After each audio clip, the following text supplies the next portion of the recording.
Nagtapos na ang kampanya ng Philippine Men's National Football Team sa 2026 ASEAN Championship Hyundai Cup matapos mabigo kontra Malaysia sa kanilang huling laro sa Group B.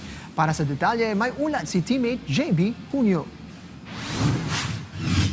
Nagwakas ang kampanya ng Philippine Men's National Football Team sa 2026 ASEAN Championship Hyundai Cup matapos yumuko sa Malaysia 1-0 sa huling Group B matchday sa Kuala Lumpur. Sa kabila ng hindi pag-usad sa susunod na yugto, pinuri ng Philippine Football Federation ang pagsisikap ng mga manlalaro sa isang matinding grupo na kinabibilangan din ng Myanmar, Thailand at Laos. Ayon kay head coach Carlos Cuadrat, naging mahalagang pagsubok ang huling dalawang laro kontra Thailand at Malaysia dahil nabigyan ng pagkakataon ng mga bagong manlalaro na maipakita ang kanilang kakayahan laban sa malalakas na koponan sa rehiyon. Sa kabuuan, ginamit ng coaching staff ang mga laro sa ASEAN Championship kasama ang dalawang international matches noong Hunyo upang matukoy ang mga manlalarong maaaring maging bahagi ng national team sa mga susunod na kompetisyon. Kabilang sa mga nagpabilib kay Cuadrat ang mga batang manlalarong sina Kenji at Cole